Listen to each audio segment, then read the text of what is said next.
"Sir, you need to come with us." The voice wasn't angry. It wasn't even loud, but it cut through the cabin like a blade.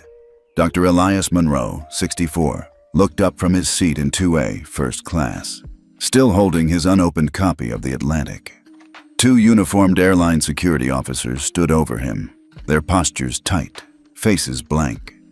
Behind them hovered a flight attendant in navy blue, arms folded, lips pressed into something like a smile. All eyes turned toward him, and suddenly the entire aircraft felt like it held its breath. "I believe there's been a mistake," Elias said calmly, voice low, tone measured. He held up his boarding pass. "This is my seat." The flight attendant stepped forward. Her name tag read Kelsey. "Yes, sir, but this seat has been reassigned. Mr. Richard Whitley is now in 2A. You've been moved to 8C. Elias didn't blink. "And why was that decision made?" She hesitated for half a second. "Mr. Whitley is a priority executive guest. It's airline policy to accommodate platinum-tier partners. So, I paid for this seat. I was boarded early, and now I'm being asked to leave it for someone who just walked in 5 minutes ago?" The security officer on the left cleared his throat. "Sir, we don't want this to escalate. Please collect your belongings." Elias sat still. The moment stretched. Behind him, someone shifted uncomfortably in their seat. A phone screen lit up quietly in row 2C. Someone was recording. Good. He looked up at the security officer and spoke evenly. "You're asking me to surrender my paid seat to a white man who showed up late simply because he's a priority guest, while I, a paying passenger, am being treated like an intruder in first class?"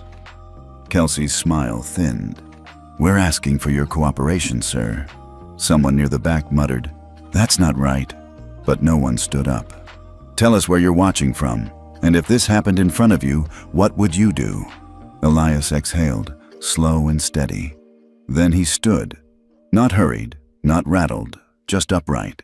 He collected his briefcase, nodded at the two officers, and made the slow, deliberate walk to row 8C. Economy Plus. He passed Whitley on the way, a man in a pale cream suit with slicked back hair and a glass of champagne already in hand. Whitley didn't make eye contact, didn't nod, didn't even blink. He just slid into 2A like it was his by birthright. Elias sat down in 8C, legs folded, briefcase tucked neatly under the seat. The woman beside him, mid-30s, earbuds in, looked up at him with a mix of sympathy and discomfort. He said nothing, didn't reach for water, didn't open his book. He reached into the inside pocket of his tailored navy blazer and pulled out a second phone, matte black, with no logos. Not his personal device. This one connected to a secure satellite line. It was built for one purpose: oversight. Sky Shield Protocol, his creation. He tapped into it. User verified, Dr. Elias Monroe. Clearance level 1A, incident report. Interface, live. Initiate, airline ethics violation. Flight 611, Aurelia Air. Elias didn't yell. He didn't call for the supervisor. He typed, methodically, precisely. He uploaded the video from row 2C, the one where Kelsey's words were crystal clear, where his calm was measured, where her tone, not so professional. Sky Shield began cross-referencing instantly. Matching crew IDs, 3 prior bias-related incidents in past 18 months. Pattern match. Confidence, 88.3%. Flag behavior for Tier 2 review passenger impact index, 7.2 out of 10. Recommendation. Red flag, effective immediately. Elias pressed one button. Execute. Suspend route expansion review. Aurelia Air flag, submitted to FAA Regulatory Ethics Division, notified airports, JFK, ATL, CA, LAX, DFW, O'Hare, Logan, Reagan, Charlotte, Phoenix, Denver, San Francisco. A blinking confirmation appeared. Sky Shield activation. confirmed 12 airports now monitoring Aurelia air flights in real time, passenger ethics index, pending sign-off. He placed the phone back in his jacket, closed his eyes, rested his head back against the seat. He didn't smile. 2 hours later, as the plane taxied toward the terminal in Seattle, Elias opened his briefcase for the first time. Inside was a 300-page report. Title: Passenger Ethics Index. Mandatory adoption proposal for all FAA-certified carriers. Subtitle: A Sky Shield Protocol Framework by Dr. Elias Monroe. He flipped to the final page. There was a blank signature line at the bottom. He clicked the pen in his jacket pocket and signed. By the time the plane doors opened, 3 other major airlines had already received automated notifications. Their contracts were now under review. FAA's Ethics Liaison Division had been pinged 46 times in the last 37 minutes. 12 airports received internal memos not to process route requests from Aurelia Air until further notice. All because one man, with the calm of a judge and the precision of an engineer, had pressed one button. He stepped off the plane quietly, walking past the first-class cabin where Whitley now slept soundly under a plush blanket. He didn't even look his way. You just watched a man lose his seat, then watched the world shift behind him. Would you have stood up for him? Or would you wait until the system did? Tell us below. By the time Dr. Elias Monroe stepped into the back of the black government sedan waiting at the curb in Seattle, the entire airline industry had already shifted. They just didn't know it yet. The car door clicked shut softly. In the front seat sat a young agent from the Department of Transportation, tablet in hand, voice calm. Good evening, Dr. Monroe. Ethics Division is live on standby. Your report's been escalated, Tier 1 flag. Elias gave a small nod but said nothing. The city outside moved like nothing had happened, as if a black man hadn't just been removed from his first-class seat in silence, as if power hadn't just realigned itself mid-air. Did they confirm the crew list? Elias finally asked. Yes, sir. Lead flight attendant, Kelsey Danner. 10 years in, 3 prior complaints, 2 settled quietly, 1 still open. Elias let the silence sit between them for a moment. Start a cross-agency review. FAA, DOT, Civil Aviation Compliance. Loop them in by morning. The agent didn't question the command. The car pulled onto I-5, merging into the rhythm of traffic under the fading Seattle sun. Elias didn't look at the tablet. He didn't need to. The work had already begun. In Washington, D.C., 4 time zones ahead, red alerts blinked quietly across the Sky Shield Control Center. A small team of analysts monitored dozens of real-time dashboards, behavior maps, airline compliance grids, live data streams from every major airport in the country. Flight 611, the one that removed Elias, had triggered a Sky Shield Red event. But it wasn't the removal alone. Sky Shield worked like a nervous system. It didn't react to noise. It responded to patterns. That flight crew, their service history already showed a bias footprint. The airline? Aurelia Air had dodged 3 Sky Shield ethics audits in 2 years.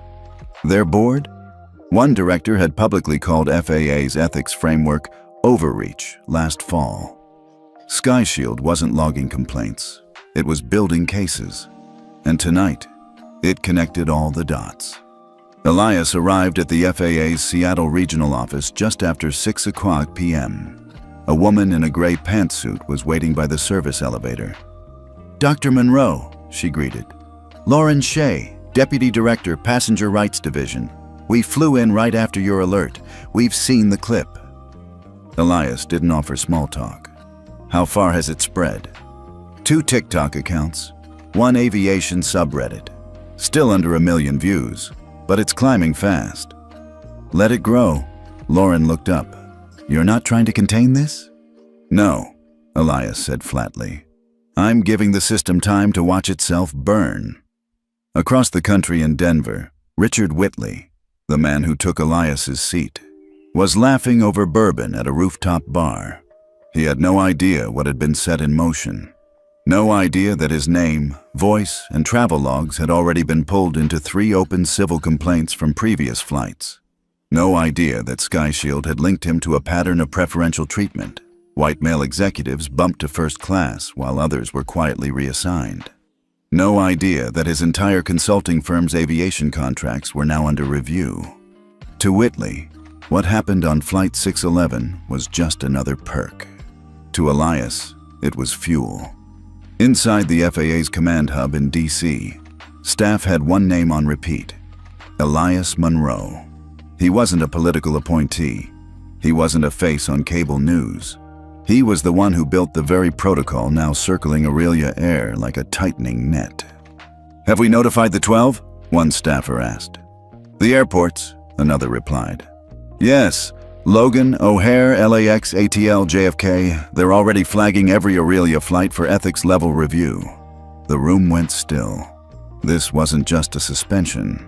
This was operational suffocation. Back in Seattle, Elias reviewed the rolling data on a tablet. Flight crew behavior indexes, public sentiment spikes, ethics compliance gaps, risk exposure to IPO. "You do realize," Lauren said carefully, "if this expands, Aurelia Air's market valuation will tank. Their IPO window will collapse." Elias didn't blink. They didn't just bump a passenger, they devalued their own integrity. That costs more than stock. He looked up at her. "They gambled I was just another tired black man in a suit." And they lost. That night at 10:12 p.m. EST, a secure call was placed between the FAA administrator, DOT Ethics Oversight, and members of the Congressional Aviation Subcommittee. Elias presented data, not emotion. "This is not about a bad seat," he told them. "This is about an industry that has quietly protected behavioral bias for decades. If we allow this one to pass, we signal that ethics are optional, that equity is theater." He paused.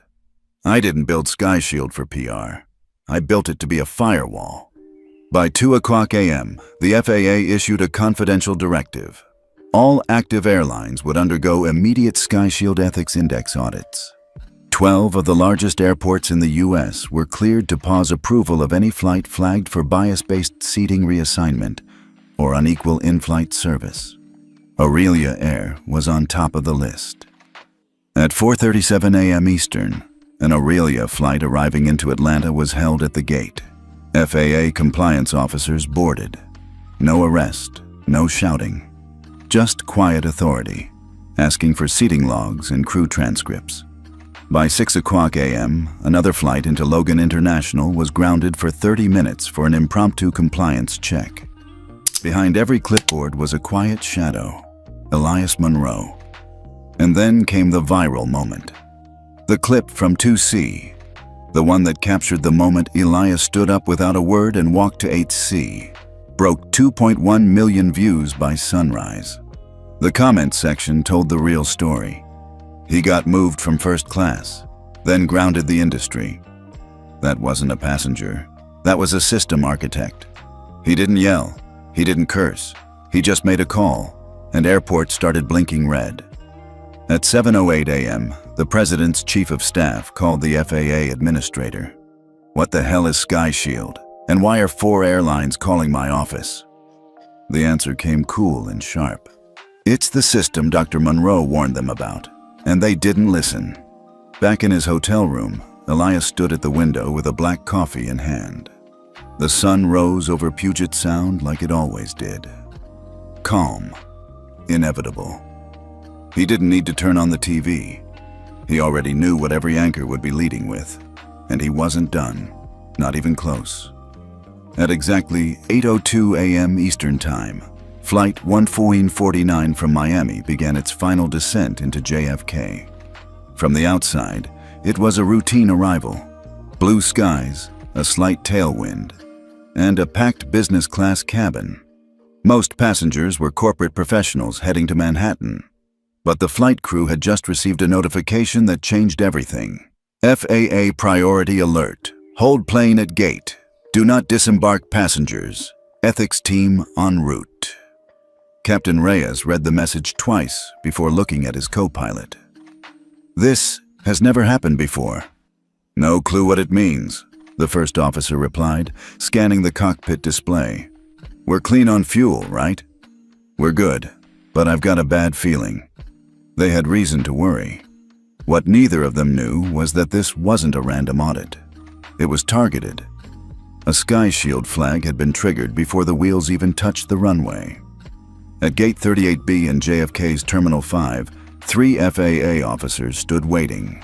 No uniforms, no press. Just plainclothes professionals holding iPads, watching the monitor as Flight 1449 taxied toward them. One of the agents, Valerie Torres, turned to her partner. "We sure it's the same flight attendant?" "Confirmed. Kelsey Danner. She's pulled this move before." "And the passenger?" "Barbara Cheney, black, mid-30s. Engineer, paid full fare for business class. Got reassigned during boarding, no explanation." Valerie raised an eyebrow. "Who replaced her seat?" "Richard Bentley, white male. Listed in the airline's preferred investors circle. No record of purchase. Was upgraded last minute." She exhaled. "This is just like Monroe's case." "Exactly," her partner replied. "Only this time, Sky Shield caught it in real time." Inside the aircraft, Barbara Cheney sat in seat 14B, confused and slightly humiliated. She had booked 4D weeks in advance, confirmed it twice at the kiosk. But during boarding, the gate agent whispered something to the flight crew, and the flight attendant gave her a tight smile. "We've had to move a few things around, ma'am. Thank you for your flexibility." That was it. No apology, no compensation. Just a new boarding pass and the weight of silence pressing down. Now, with the plane idle at the gate, passengers stirred. The captain's voice came on. "Ladies and gentlemen, we're experiencing a short procedural delay. Please remain seated." Barbara pulled out her phone to check for updates, but instead, she saw something unexpected. A notification. "Would you like to report your boarding experience to Sky Shield?" Her finger hovered. Then she tapped yes. The form opened. She wrote, "I was moved from business class without explanation. The crew made me feel like I didn't belong there." She hit submit. 5 minutes later, an FAA agent quietly stepped onto the plane. "Ms. Barbara Cheney," Valerie said, standing near row 14. "Would you be willing to speak with us for a few minutes?" Barbara blinked. "Am I in trouble?" "Not at all. You've done nothing wrong. We just want to understand what happened today." Passengers were now whispering. A few phones came out, recording discreetly, but there was no scene, no shouting. Barbara stood up, gathered her bag, and walked off the plane with the agents. In a quiet room near the gate, Barbara sat across from the FAA team. They listened as she described the reassignment, the tone of the flight attendant, and the lack of transparency. "We appreciate your honesty," Valerie said gently. "We want you to know this isn't isolated. There's a pattern, one we're actively investigating." Barbara looked stunned. "I thought I was just overthinking it." "You weren't, and you're not alone." They handed her a copy of her original seat assignment, along with an official acknowledgement letter. Then they gave her something else, a sense that someone, finally, believed her. Meanwhile, back in Washington, D.C., Elias Monroe watched the report come in on a secure feed from the FAA Command Center. "Second verified instance within a week," Lauren Shea said, placing a file on the desk. "Same flight attendant, same displacement tactic, same profile of the victim. And same quiet cover-up," Elias muttered. He didn't need more data. He needed precedent. He turned to the ethics attorney beside him. "Can I activate Directive 4? "You've got the authority," she said, "and the backing. Everyone's watching now." Elias stood. "Then it's time to take them off autopilot." By 10:30 a.m., the FAA released an industry-wide directive. Effective immediately, any airline found engaging in non-transparent, discriminatory seat reassignments will face an operational ethics freeze at all Sky Shield partnered airports. Suspensions include gate access, boarding slot priority, and code-sharing privileges pending review. Within an hour, Aurelia Air's stock dropped 5.3%. By lunch, 2 other airlines self-reported suspicious boarding activity to avoid audit. By sunset, SkyShield became the top trending topic across multiple platforms. Social media exploded. He made one call, and now the whole system's on trial. This isn't about seats.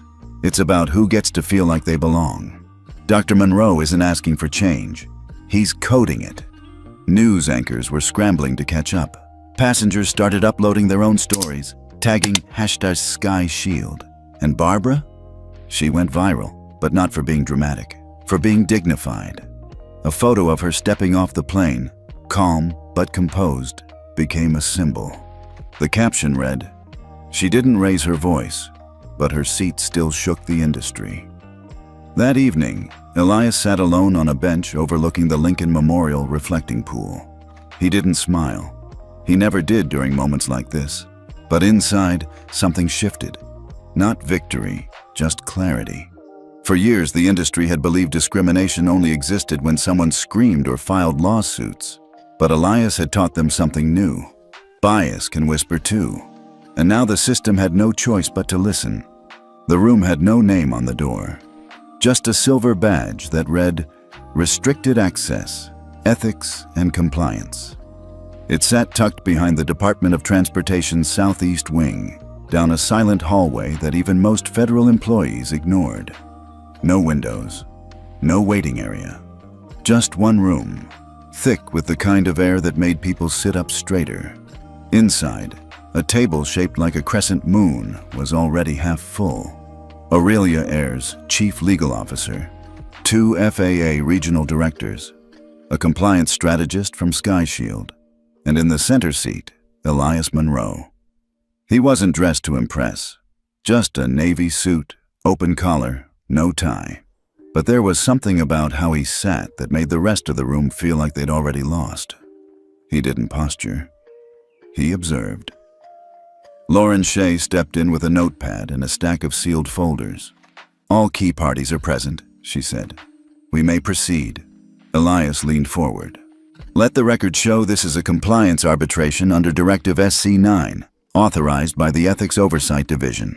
The topic, pattern-based discriminatory seat reassignment and its operational consequences under SkyShield." He paused. "Let's begin." What followed wasn't loud. It was precise. Lauren pulled up a screen showing internal SkyShield data, flagged incidents, algorithmic behavior patterns, cross-referenced crew IDs. There were 5 confirmed instances where black passengers were quietly moved or denied seats in favor of higher-tier white passengers who hadn't paid for upgrades. In each case, the same crew member was involved, Kelsey Danner. The screen zoomed in on timestamps and boarding gate data, facial recognition logs, seating manifest overrides, voice logs. No one could look away. The attorney from Aurelia Air cleared his throat. "This is highly irregular. Our staff were following company protocol?" Elias asked, looking straight at him. "Or gut instinct about who looks like they belong in first class?" The man fumbled. "With respect, sir, these were isolated." "They weren't isolated," Lauren said flatly. "They were invisible. Until now." The FAA director spoke next. "We've reviewed passenger feedback from over 200 flagged flights across 4 carriers. SkyShield identified not only individual behavior, but also systemic patterns embedded in your upgrade algorithms." The second director added, "In other words, your system rewards discrimination disguised as loyalty metrics. You're calling it optimization. But it's bias, coded bias." The room went still. Elias didn't raise his voice. He just slid a document across the table. "Effective immediately, SkyShield will no longer certify ethics clearance for Aurelia Air, nor any of its partner carriers, pending full audit and compliance retraining." The Aurelia attorney's eyes widened. "You can't be serious. That affects our access to 12 major airports," Elias said. "You're losing them. Starting today." The man stood halfway, flustered. "This is an overreach. We demand review." "You'll get one," Elias said calmly, "after you rebuild from scratch." Outside the room, news hadn't broken yet. But inside SkyShield's back-end server, every partner airline just received a live notification. SkyShield status update. Ethics certification suspended. Gate access limited. Reason: pattern discrimination. Remediation plan required. 3 other airlines, none of whom were in the room, began scrambling their PR teams. Because if SkyShield could flag Aurelia, they knew they might be next. And Elias Monroe had just made the first move. Later that afternoon, Elias walked through the DOT lobby. Reporters were camped outside, but he exited through a staff door unnoticed. He didn't care for flash. His game had always been long-term. Systems, structure, consequence. Lauren caught up to him. "That was a clean hit," she said, matching his stride. "You've just set a precedent." Elias nodded. "Good, but it's not enough. What's next?" "We publish the data. Public dashboard. Passenger accessible." Lauren slowed. "Are you sure?" "If we're going to build trust, transparency is the only way." She didn't argue. Meanwhile, on the 48th floor of a glass tower in Manhattan, the CEO of Aurelia Air slammed his phone down. "Why didn't anyone tell me Monroe had this much power?" His VP of operations looked pale. "We didn't know SkyShield had real-time authority. We thought it was just a reporting tool." "Well, now it's a guillotine." The board called an emergency session that night. Investors threatened to pull funding. One hedge fund manager asked outright, "How do you expect us to believe your leadership when a black man with no badge just grounded your entire first-class program?" The CEO didn't answer, because there was no good answer. Back in D.C., Elias sat in his office, watching the sun dip below the Potomac. He didn't drink, didn't celebrate, but he did allow himself a moment to remember all the times he had been downgraded, all the times a flight attendant had looked at him sideways, assuming the suit was borrowed, the seat misassigned, all the times he hadn't spoken up, until now. Because now, the system spoke for him. On social media, things were moving fast. Passengers began checking their boarding history against SkyShield's pattern tool. One viral post read, "Checked my March flight. Yep, I was 3A, then suddenly moved to row 12 for weight balance. Guess who took my seat?" Yeah, not a coincidence. SkyShield's website saw a 400% spike in activity. Commentators called it the Airline reckoning. Civil rights groups praised the move. Even political figures on both sides acknowledged what Elias had forced into the open. That discrimination today isn't always a slap or a shout. It's a quiet rearrangement. A smile with teeth. And now, thanks to SkyShield, it was no longer quiet. At midnight, Elias received a message from Barbara Cheney. It simply read, "Thank you for believing me. I thought I was just being paranoid. Turns out, I wasn't." He replied, "You weren't.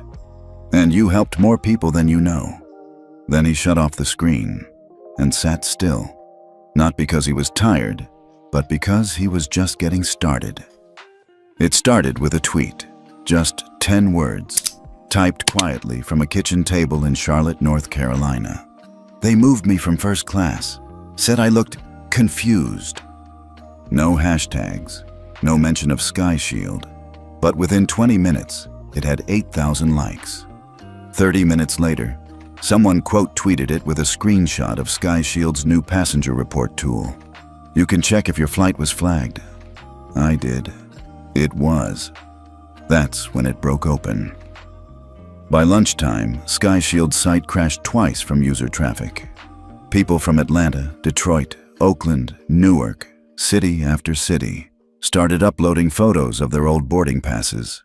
Some even had receipts with seat assignments circled in red ink. Others shared screenshots from airline apps that showed pre-flight confirmations mysteriously replaced with downgraded seats at the last minute. One post read, "Funny how I always get moved to row 11 after checking in for 2A. Thought it was just bad luck. Turns out it had a name. Kelsey." Another, "I'm a doctor. I booked first for a reason." The attendant smiled when she told me I'd been moved. Smiled like she knew I wouldn't fight back. The replies poured in. Same here. Same airline. Same gate. Same damn flight attendant. The thread got so big, it trended under the name #Row 12 Club. It wasn't a joke. It was a movement. Meanwhile, in a cramped media office in Washington, D.C., an investigative journalist named Marcus Dill had been tracking these stories for weeks. He'd first caught wind of SkyShield's activation through FAA internal chatter, but now, with a full-blown passenger rebellion on his screen, he knew it was time. He called his editor. "I need front page, Sunday." The editor hesitated. "We don't do airline fluff." "This isn't fluff. It's structural discrimination with receipts, digital paper trails, passenger reports, FAA backing." The silence on the other end was brief, but final. "You've got 2,000 words. Make it sting." At SkyShield HQ, Lauren Shea walked briskly into Elias's office. She didn't knock, just held out a tablet. "They're coming forward. Dozens. Maybe hundreds." Elias read the names, the flights, the patterns. Some he already knew. Some surprised him. There were veterans, nurses, federal judges, a retired congresswoman. All of them had sat quietly when moved. All of them were speaking now. "Do we publish the database early?" Lauren asked. Elias didn't look up. "We let them speak first. Their voices are more powerful than ours." She nodded. That night, national media finally caught on. ABC led with "Airline algorithms or racial redlining." NBC followed. "The quiet cost of preferred boarding. Who gets moved and why?" CNN. Exclusive. Airline whistleblowers break silence amid SkyShield fallout. One former flight attendant came forward anonymously. "It wasn't policy, but it was understood. If a platinum-tier passenger looked uncomfortable near someone, we were told to fix it discreetly. That meant moving the black passenger. Always." Another admitted she'd been reprimanded for not following the seating optics memo. The anchor paused before adding, "Aurelia Air has declined to comment." But the damage was already done. Back in Charlotte, the woman who sent the first tweet, her name was Tanya, received a message from a stranger. A young girl. 17, she wrote, "I showed your tweet to my mom. She cried, said it happened to her too, on the way to her dad's funeral. She never talked about it." Tanya didn't reply right away. She just stared at the screen, then whispered, "They really thought we'd stay quiet forever." In New York, at a SkyShield listening session, a small theater filled with 60 passengers. Each had come after receiving a direct email invitation. They weren't influencers. They weren't VIPs. They were people who had lived the silence. The host stood at the front with a single prompt on the wall. "Tell us what happened and how it made you feel." One by one they stood. A retired Navy officer, a teacher from Kansas City, a grandmother from Oakland. The same words kept coming back. "I felt invisible. I didn't want to cause a scene. I blamed myself. I stayed quiet because I didn't want to be that person." By the end of the session, there were tears, not of anger, but of recognition. The next day, Elias received a call. It wasn't from the FAA. It wasn't from the press. It was from Richard Lane, chairman of the Transportation Oversight Committee. "Dr. Monroe, we're convening a hearing." "I see. We'd like you to testify, not about SkyShield's tech, about its necessity." Elias took a breath. "I'll be there." That evening, Elias stood on the balcony of his apartment, watching the lights of D.C. shimmer under the fading sky. Lauren joined him, holding 2 mugs of coffee. "They're calling it a reckoning," she said softly.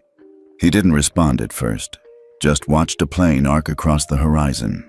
"They'll try to spin it," he said finally. "Call it reverse discrimination, overreach, disruption. And what will you call it?" He looked at her. "Balance." In Oakland, a woman named Renetta held her 8-year-old grandson's hand as she showed him an article on her phone. "That's me," she said, pointing to a headline. "Passengers' quiet protest helped trigger national airline audit." "You?" he asked, eyes wide. Yep, they didn't want me in that seat, but I sat down anyway. He looked at her differently, not like she was old, but like she was brave. By the end of the week, over 1,300 stories had been submitted to SkyShield's public archive. Each one a thread in a larger tapestry. A tapestry that revealed something not new, but newly undeniable. That some people pay full price, but are still asked to prove they belong. And now, for the first time, they weren't being asked to prove anything. The hallway outside room 2141 of the Rayburn House office building was uncharacteristically silent for a Wednesday morning. No press shoving mics, no protesters with signs. Just stillness. Inside, under the soft hum of recessed lighting, the Congressional Subcommittee on Transportation Ethics prepared for testimony. 3 rows of chairs lined one side. C-SPAN cameras stood at attention like quiet sentinels. On the dais sat 7 representatives, 5 men, 2 women, all watching the door. Then it opened, and Elias Monroe walked in. No entourage, no lawyer, no slides. Just him. Dark suit, crisp shirt, and a manila folder tucked under his arm. He took his seat alone at the witness table. A subtle ripple moved through the room. Congresswoman Maria Reyes, chair of the subcommittee, tapped her mic. This hearing will come to order. Our topic today, passenger discrimination in commercial aviation and the role of independent audit systems in identifying unethical conduct. She turned to Elias. Dr. Monroe, we thank you for appearing today. You may begin your statement. Elias nodded once, then opened the folder. I won't use prepared remarks, he said. Instead, I'd like to share 3 facts, 1 story, and 1 question. He paused. The room leaned in. Fact 1, Elias began. Over 7,400 passengers have submitted verified complaints to SkyShield in the last 10 days. 89% involve seat reassignments that disproportionately affected people of color, most of them black. He let that settle. Fact 2. Of the top 25 flight attendants most frequently cited in those cases, 18 were involved in incidents where a white passenger was promoted to first class without upgrade payment, while a black passenger with a confirmed seat was removed. A few murmurs from the press box. Fact 3. At least 3 carriers maintained internal language referring to comfort optimization, a term used to justify changes in seating based on visual or subjective bias. He looked up. These were not accidents. They were instructions, wrapped in politeness. Then Elias held up a laminated boarding pass. Now, the story, he said. This was mine. Flight 701, JFK to San Francisco. I was in 2A, until I wasn't. He didn't raise his voice. He didn't need to. An attendant told me there was a mix-up. A white man, no boarding pass, no ID, was moved into my seat. I was told to go to row 18. I asked why. She smiled and said, "It just works out better this way." The committee was silent. She didn't yell. She didn't curse. She just assumed no one would question it, least of all me. He placed the boarding pass down, slowly. That assumption is what SkyShield exists to measure. Congressman Wilkes, a skeptical moderate, leaned forward. Dr. Monroe, your system, SkyShield. Some say it's invasive. Facial recognition, behavior tracking. Isn't that just more surveillance under a different name? Elias nodded thoughtfully. Surveillance without consent is control, he said. But transparency with accountability is safety. Wilkes frowned. Elias continued. SkyShield doesn't store facial images.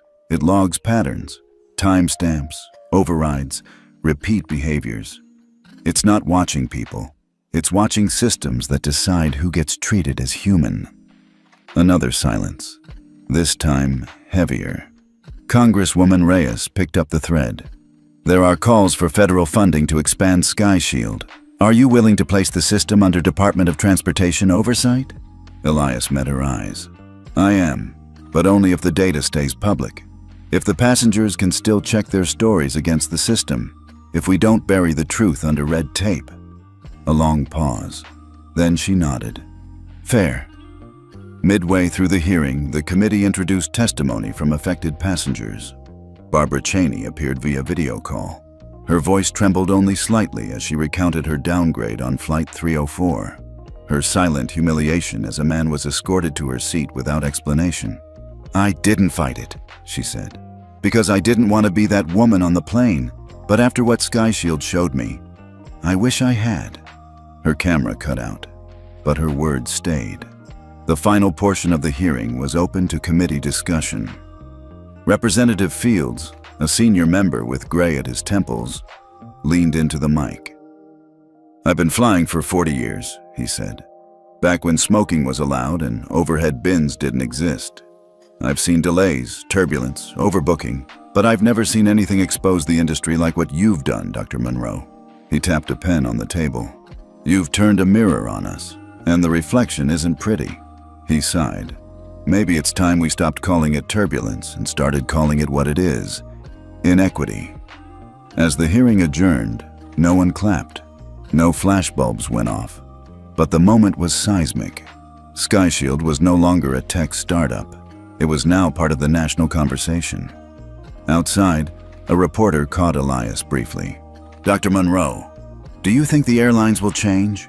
He looked up at the clouds, as if watching another plane arc west.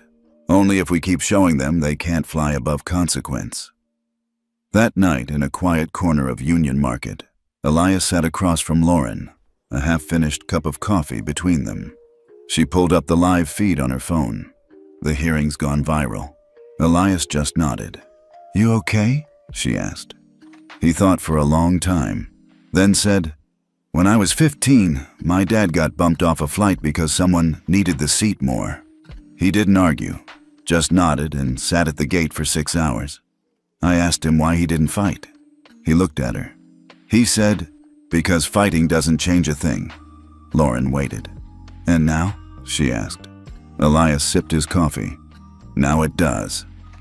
3 days after the congressional hearing, things started breaking in waves. The first wave came from Seabreeze Airways, a regional airline based out of Miami. Small, but connected to 3 major hubs. They issued a press release at 7:42 a.m. Effective immediately, Seabreeze Airways will partner with SkyShield to adopt the Passenger Ethics Index across all domestic flights. No one expected them to be the first. They weren't even mentioned in the hearings, but they knew which way the wind was blowing. By noon, 3 more airlines followed suit, some out of conviction, most out of fear. Executives were starting to panic quietly, because they understood something the public hadn't yet fully grasped. SkyShield wasn't just a watchdog. It was an infrastructure layer, built into the operating fabric of the skies, touching scheduling, crew assignments, upgrade protocols, and, most importantly, airport access. Without SkyShield compliance, you lost more than reputation. You lost clearance. At 2:14 p.m., the first major blow hit. Denver International Airport issued a joint memo with the FAA. As part of our ethical modernization initiative, DIA will now prioritize gate access based on SkyShield compliance scores. Carriers with substandard records may face delayed access or redirection penalties. That hit hard, because Denver's a connector. Lose Denver, and you lose half your West Coast traffic flow. And it wasn't just them. Within hours, Atlanta, Chicago Midway, and Seattle Tacoma followed suit. Then came the tremor everyone felt. LaGuardia. Meanwhile, Elias sat in a modest office on the 12th floor of a gray federal building, watching the dashboard light up. Red flags turned green. Hesitant airports began checking the certified box.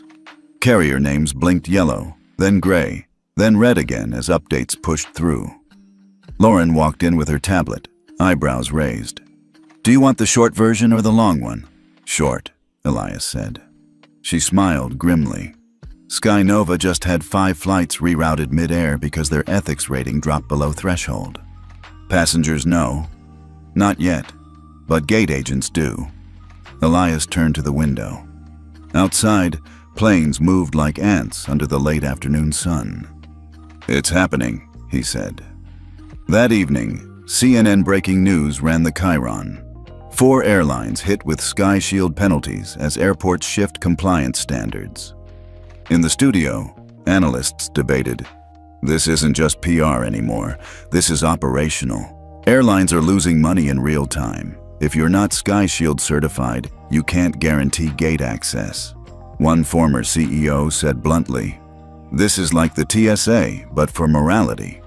Online, the public caught on fast. A tweet with over 100,000 likes read, "This is wild. They really built a credit score for how airlines treat people." Another, "Sky Shield isn't cancel culture, it's consequence culture." And the passengers, they were watching. Every update, every reroute, every apology. Because now, for the first time in airline history, the system wasn't just tracking delays, it was tracking dignity. By Friday morning, 2 hedge funds began dumping stock in carriers with low Sky Shield ratings. Then a bigger shoe dropped. Elara Capital, a powerful institutional investor, released a public statement.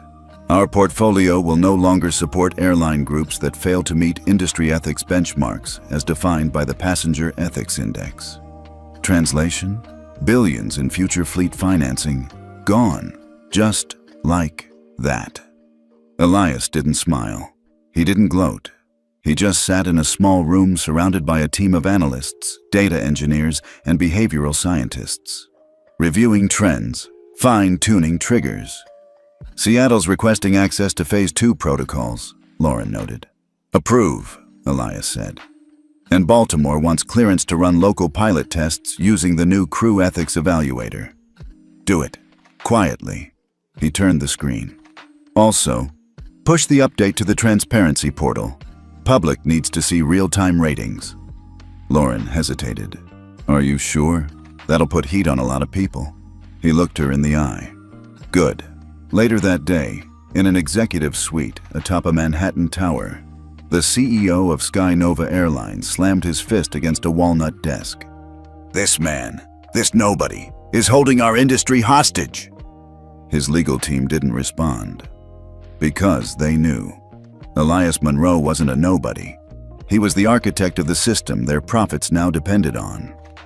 Back in D.C., Elias walked through Union Station, unnoticed among commuters. He didn't need a motorcade, didn't want one. He just needed the work to hold, to endure beyond his name. He passed a teenage girl showing her mother something on her phone. "Look," the girl said. "This flight's green. That means the airline passed Sky Shield." The mother nodded. "Then we book it." He kept walking, but he smiled. At midnight, Sky Shield pushed a silent update to 17 partner airports.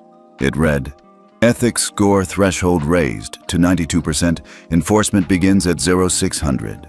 No headlines, no alerts, just quiet policy. The kind that makes CEOs lose sleep and makes passengers sleep better." The call came in at 6:03 a.m., sharp. Not from legal, not from PR, from Donovan Clark, the CEO of Sky Nova Airlines himself. "Get me Elias Monroe, now." His assistant stammered something about schedules and protocol. "I don't care if he's on the moon," Clark snapped. "Get him on." At that exact moment, Elias was finishing his morning run along the Potomac, the air crisp, his mind clear. His phone buzzed once. Private number. He answered without breaking stride. "Monroe." The voice on the other end was taut, trying not to break. "This is Clark, Donovan Clark. We need to talk." Elias stopped by a bench and sat. "I'm listening." For a man who controlled fleets and billions, Clark sounded almost desperate. "We're hemorrhaging routes. Airports are shutting us out. Our ethics score dropped below 81% overnight." Elias waited. "We lost $130 million in partnerships this week. Our board wants to know how to stabilize. What do you need?" There it was. Not an apology. A negotiation. Elias exhaled slowly. "You want Sky Shield to restore your access?" Clark's voice jumped in. "Yes, exactly.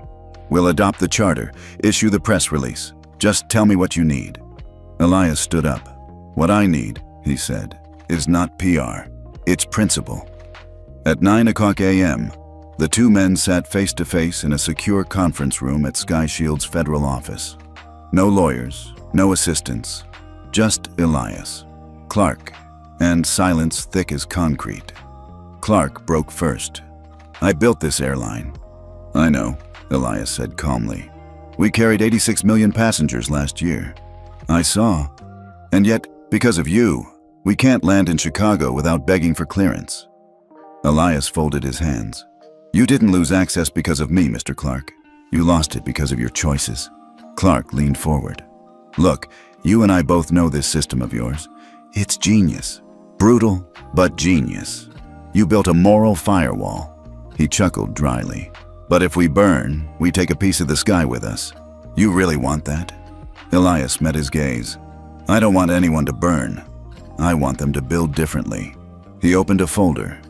Inside were 3 documents, a 14-page report of discriminatory patterns across SkyNova flights, a drafted apology, and formal admission of systemic bias, a binding agreement to place all crew through SkyShield's training and evaluation index for 24 months.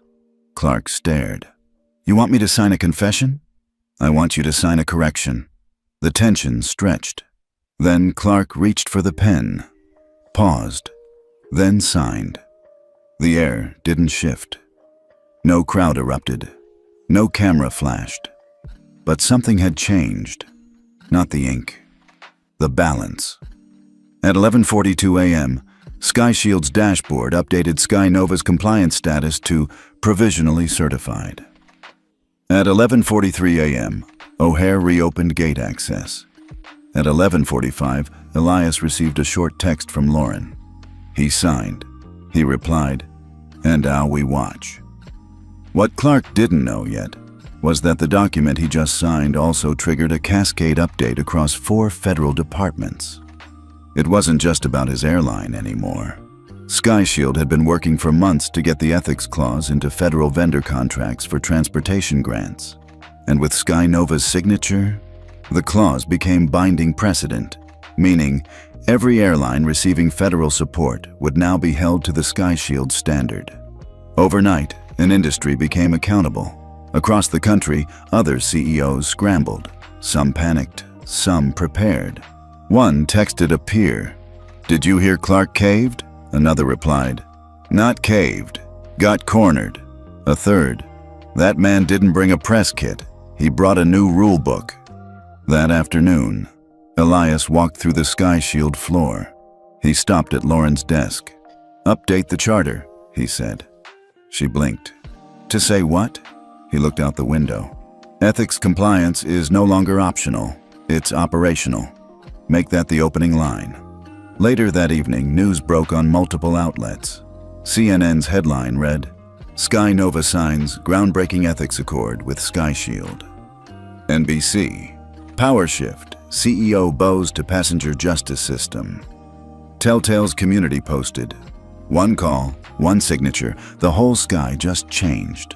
Another, "This isn't revenge, it's repair." And under it, someone wrote, "You don't belong in first class." He showed them he owns the runway. In a small home in Tulsa, a retired teacher named Judith leaned back from her laptop. She had followed the story all week. When SkyNova posted their public apology, she read every word.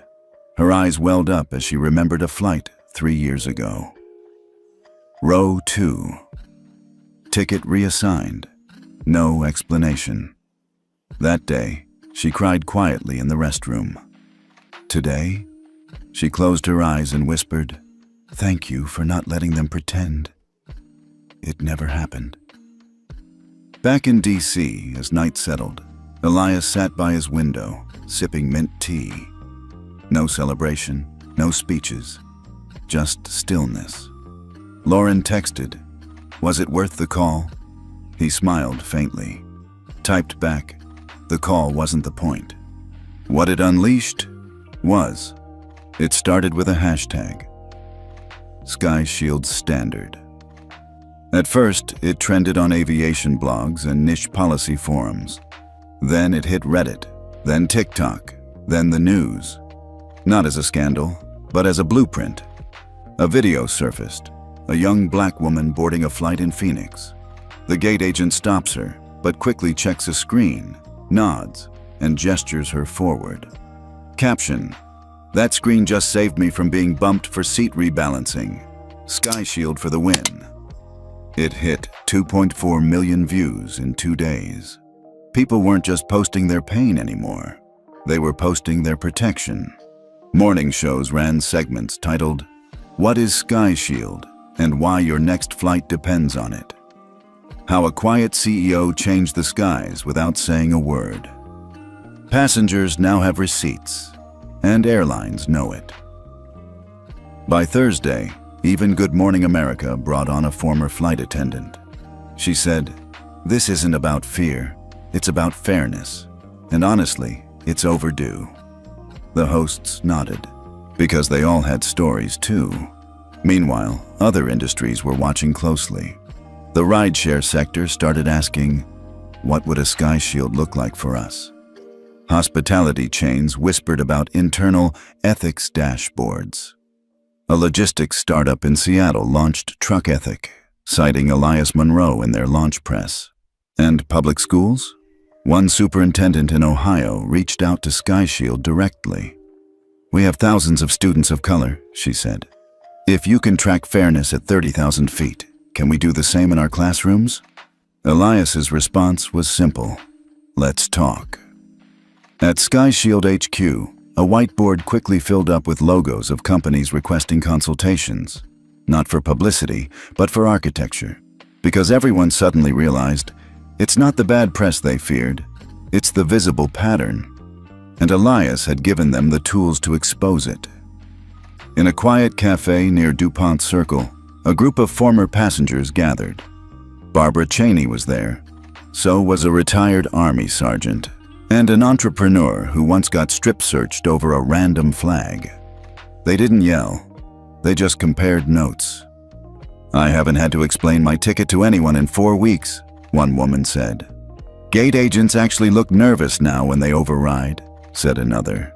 "It's like dignity has a digital receipt," someone whispered. Heads nodded all around. By week's end, PBS NewsHour ran a rare editorial segment. The host turned to the camera and said plainly, "The system didn't change because people screamed. It changed because one man built a mirror. And quietly, we saw ourselves." They showed a shot of Elias testifying. No music, no dramatic zoom, just the stillness of a man sitting with facts, and the world listening. Not everyone was cheering. Some in the aviation industry grumbled about overcorrection. One anonymous executive said, "So now one awkward moment and we get blacklisted?" To which a reply went viral. No, not one awkward moment. Repeated patterns, documented behavior, welcome to accountability.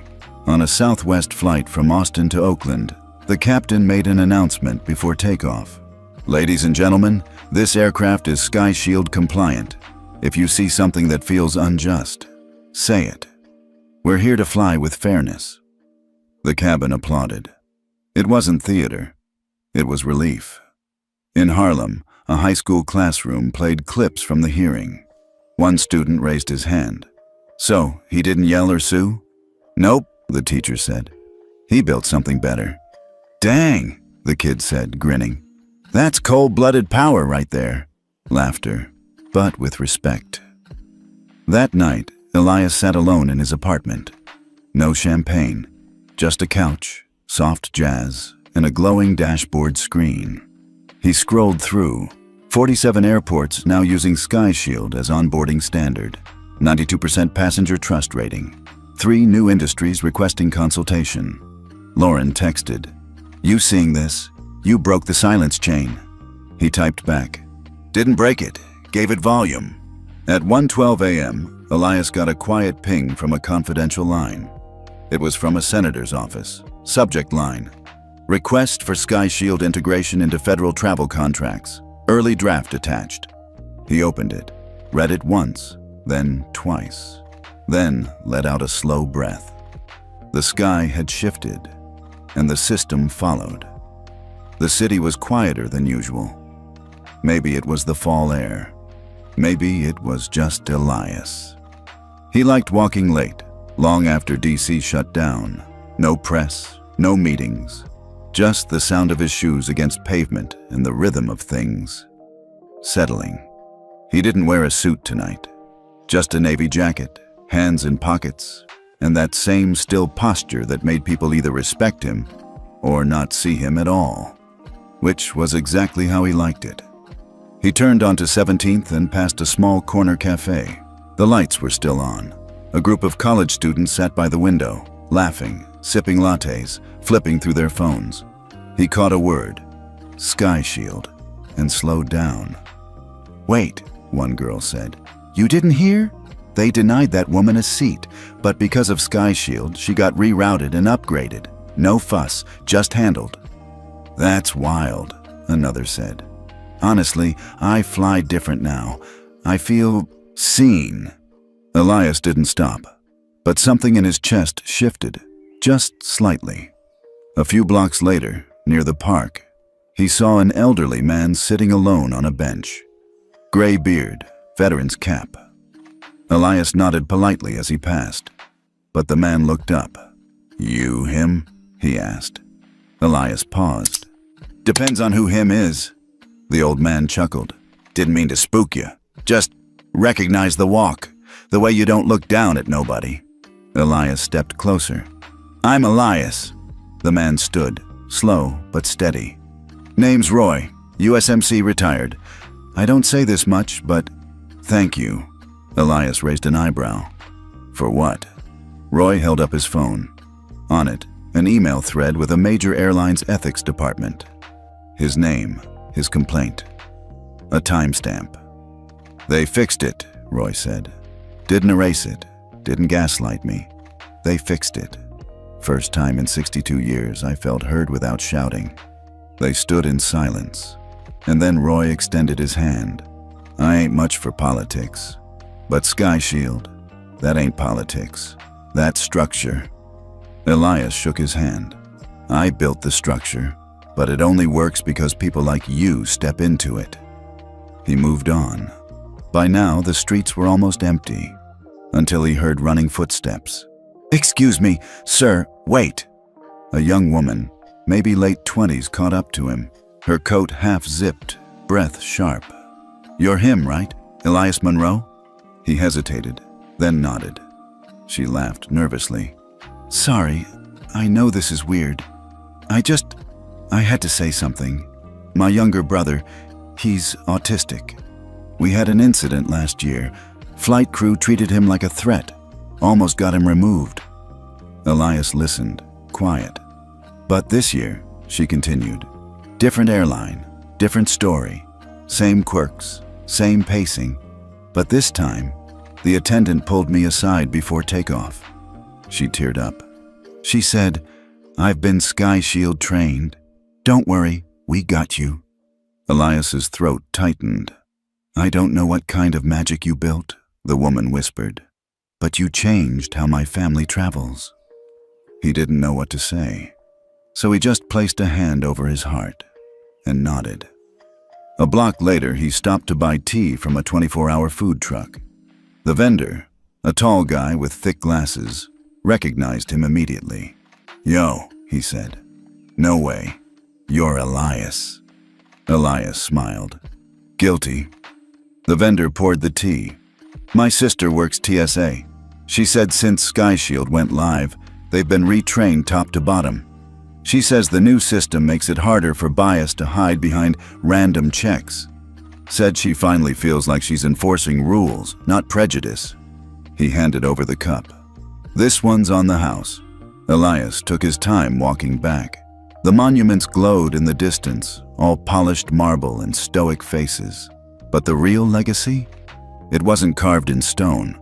It was in motion, in data streams and gate agent terminals, in changed behavior and documented patterns, in that soft smile from the mother who didn't have to explain her child anymore.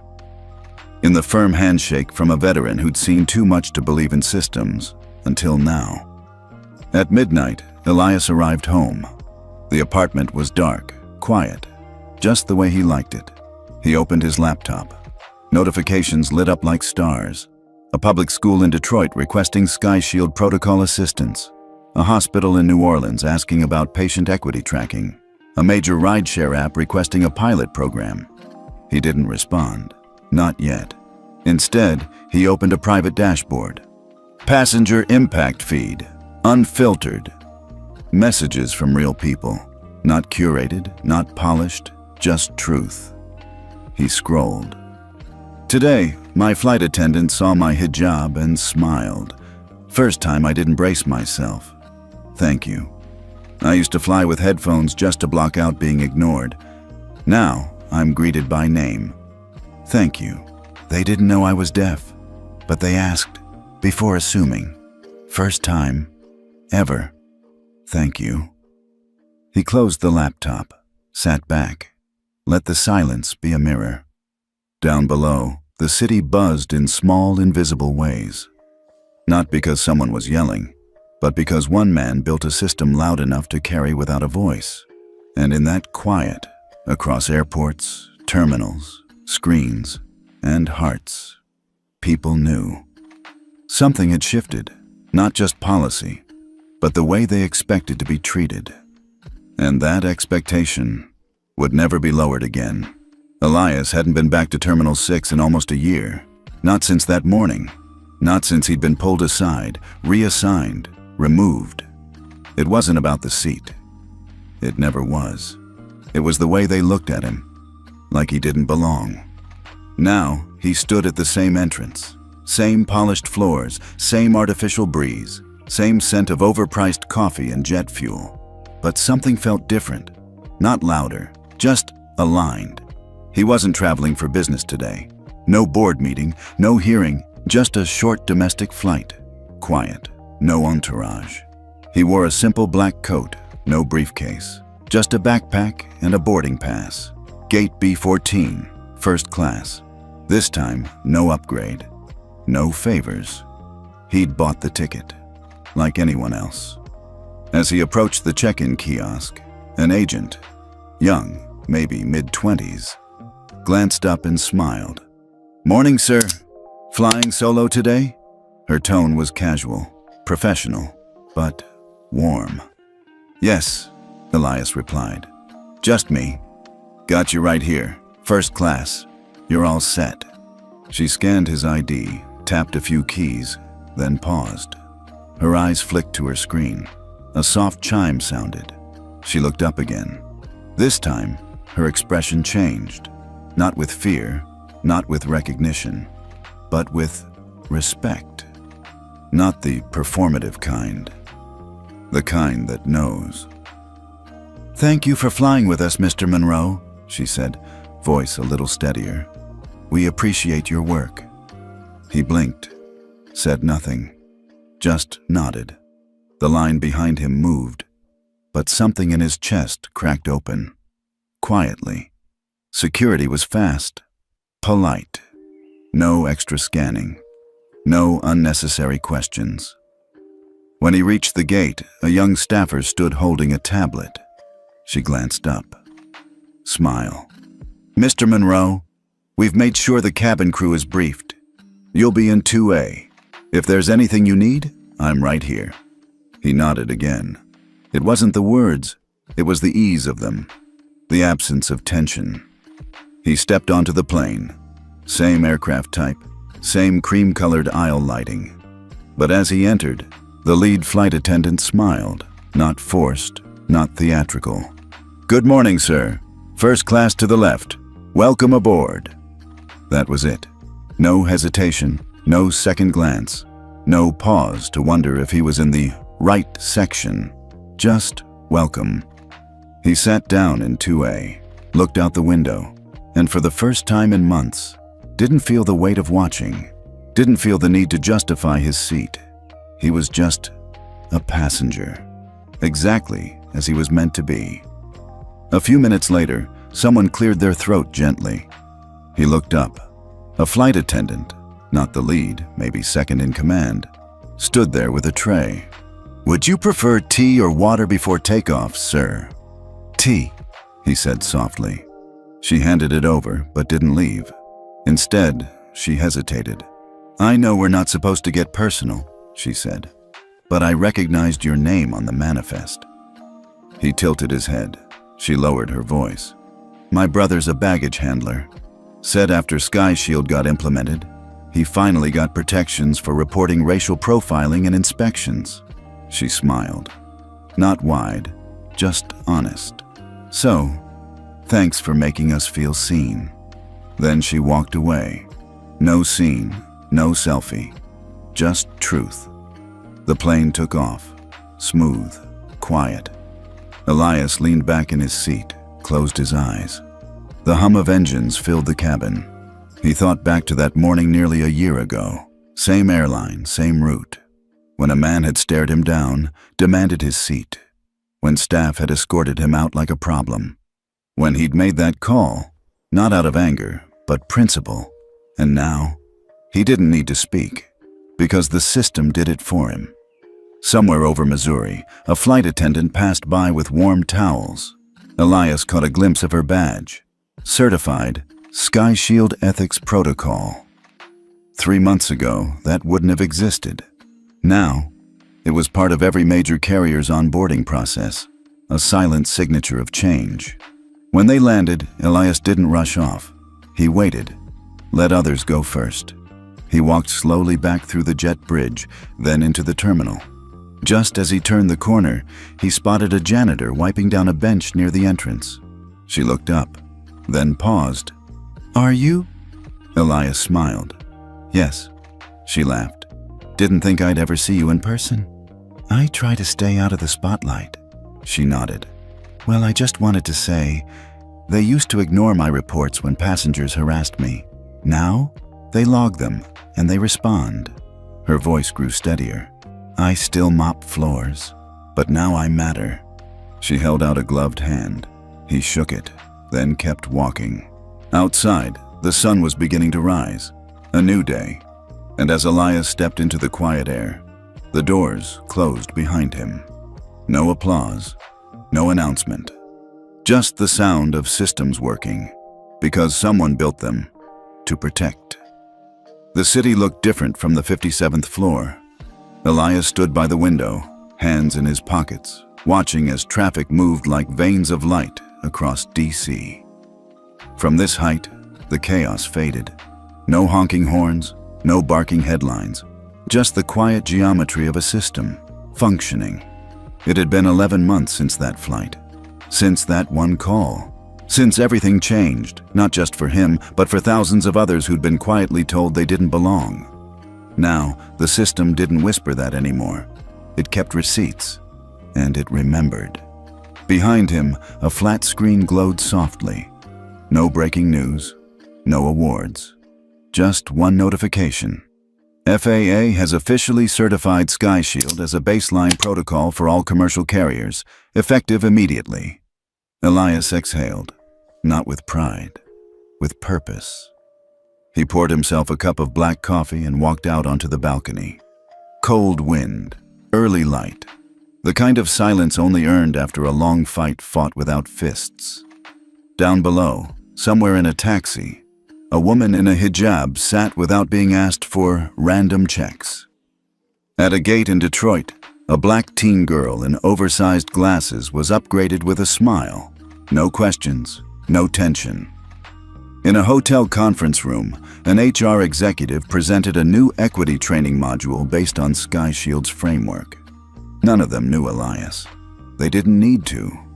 The work was never about his name.